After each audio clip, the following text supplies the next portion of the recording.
For Aboriginal people from the east coast to the west, back in the old ways, the ancestral creation spirits created the song lines. These are our trade routes that connect us right across the country. One of the first celebrations of songlines was, of course, the corroborees that were staged here at Jubagali or the Sydney Opera House. And so Vivid Live this year, having the sales projected with 6 Aboriginal artists, we wanted to tell the age-old story and the continuing story of how we're linked across the country through songlines. The songlines are like a vast fishing net. If you were to hold out a fishing net and look at all the lines that are interconnected, they are like the trade routes, the dreaming tracks, the ancient tracks. And the diamonds that are formed within that net are all the clan groups across this great country. The reason it's called a songline is because you actually sing it.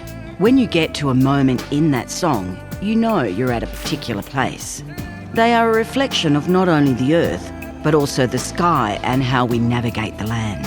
The songlines also dictate whom we should marry and how we should respect other people's country. The sales of the Sydney Opera House capture the beginning of the songlines. On the east coast, we see the markings of local country. We're then taken on a journey to the west, across New South Wales. Carla Dickens' work explores the connection to country, from the east to the west. The crows often symbolise the arrival birds that bring the messages. We also see the abundance of flowers, fruit, fish, and other symbols that are celebrated by Aboriginal communities across New South Wales. The work of Bundjalung curator John Mundine is really special for songlines because it shows us that we've always been connected to country and how we've always painted country. Rico Rennie comes from the Gamilaroi country. His artwork reflects an ancient culture of art. The diamonds that were seen in the old trees marked burial points, ceremonies, and gave information about how to travel across country and to look after country. The songlines and trade routes travel right across the plains of Western New South Wales. When we hit the Central Desert and the monolith of Uluru, an extraordinary abundance of native wildlife and flowers erupts over the desert.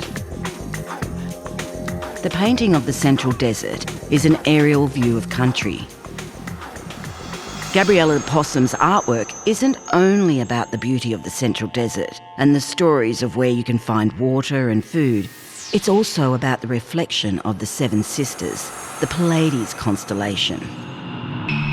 As we move north to the lands of the Gumatj in northeast Arnhem Land, the late Gulumbu Yunupingu's work reflects our relationship with the stars.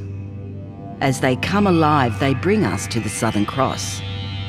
This is a symbol that is important to all our clans and nations across Australia and connects us to those cardinal points, from language, law, skin or kinship, to our ceremonies and culture. One of the most unique artworks in the world is Donnie Woolagudge's work of the Western Kimberley and the Wandjina, which reflects these spirits that pass down law, ceremony and song and are important to all clans. It's the cycle of life. And as the Wandjina rises across the sails of the Sydney Opera House, we're yet again reminded that this ancient culture has always been here, has always shared their stories and welcomed others onto their country. And so the cycles continue, like it has in the dreaming, in the past, as we watch it now, and for the coming children in the future. That's songlines.